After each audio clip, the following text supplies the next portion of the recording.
Members of the Senate, of the House of Representatives, yesterday, December 7th, 1941, a date which will live in infamy. The United States of America was suddenly and deliberately attacked by naval and air forces of the Empire of Japan. The United States was at peace with that nation, and at the solicitation of Japan, was still in conversation with its government and its emperor.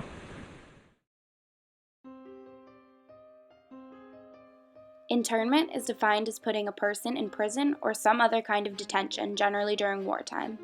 For the Japanese, this action was forced, and between 110,000 and 120,000 people of Japanese descent were sent to such detentions. 62% of these people were U.S. citizens as well. Why did this occur? Mostly due to paranoia that these people were still loyal to Japan. So eventually Roosevelt ordered relocation of these Japanese Americans to the interior of the United States. 2 months after the bombing of Pearl Harbor, on February 19, 1942, President Roosevelt enacted Executive Order 9066, which called for the internment of Japanese citizens. Many of these people had to sell their homes and their lives with it for a fraction of what they were worth. Until the camps were actually built, some were even held in stables at local horse tracks. Given the conditions of these places were not meant for humans, this was beyond degrading and dehumanizing to the Japanese Americans to whom this was done. When they were in the camps, their life wasn't much nicer. Some adults were allowed to work for $5 a day. With this low wage and having sold everything they owned for a fraction of what it was worth, poverty amongst these people was rising quickly. 10 main relocation camps existed, and given the amount of people that needed to be housed, one can only imagine the limited space allowed for each individual. These camps were in such places that even in ideal conditions, living was extremely harsh. Amanchi, Colorado, Gila River, Arizona, Heart Mountain, Wyoming, Jerome, Arkansas, Manzanar, California, and Minidoka, Idaho were amongst these camps.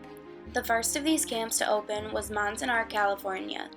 Its peak population was 10,046, and it housed people from Los Angeles, the San Fernando Valley, and Bainbridge Island. Amanchi, Colorado had prisoners who came from the coast of Northern California, West Sacramento Valley, and Los Angeles. 31 of these prisoners were actually volunteers who lost their lives in World War II, showing either their sheer patriotism despite the odds or their intense desire to get themselves out of the camps. The peak population of the camp was 7,318 people, and 120 of these people died. Another one of these camps was Heart Mountain, Wyoming.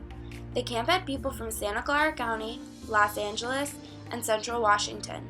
It had a peak population of 10,767.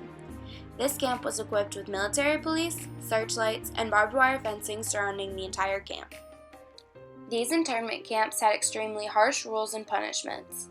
Death was allowed to be used as a punishment in these camps for treason, attempting escape, and resisting orders. Guards in these camps would face little to no punishment for killing these Japanese citizens without a cause. Many guards had been put on trial after these camps were closed. These trials yielded disappointing results. Private Bernard Go was tried for killing James Okamoto. As a result, Go was fined $1 for unauthorized use of government property. Mary Tsukamoto shared an important quote as to what life was really like in the internment camps. We saw all these people behind the fence, looking out, hanging onto the wire, and looking out because they were anxious to know who was coming in. But I will never forget the shocking feeling that human beings were behind this fence like animals, crying. And we were going to lose our freedom and walk inside of that gate and find ourselves, cooped up there. When the gates were shut, we knew that we had lost something that was very precious, that we were no longer free. After the camps were closed and World War II had ended, the abominations that were occurring to Japanese citizens because of these camps were not over with.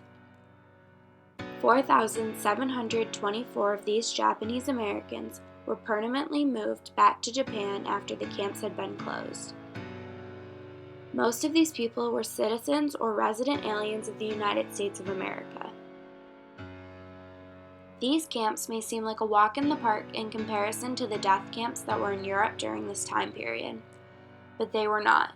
Uprooting people from their homes and treating them like criminals is not a way to treat your own citizens, and it caused Japanese Americans to experience extreme trauma and loss. As Americans, we are all granted certain rights under the unspoken pact of patriotism and loyalism that we sign when we are either born into this country or elect to be a part of it. The fact that the Japanese Americans elected to be a part of this country, or were actually born into it, shows that they were under the protection, or should have been, of the American way of treating its citizens as civilians. Later on, after the war, the German prisoners of war were even sent to the very same internment camps that the Japanese Americans were kept in. This shows exactly how much respect there was for the suffering that these people went through, as well as how comfortable the space must have been considering it was deemed appropriate for German prisoners of war, whom the Americans were known to scorn for their autocracies. The Japanese were not only citizens, but civilians, and even women, children, and elderly along with that. These people had lives, homes, families, dreams, desires, and wants. And they didn't do anything at all besides descend from a certain race to make them be discriminated against.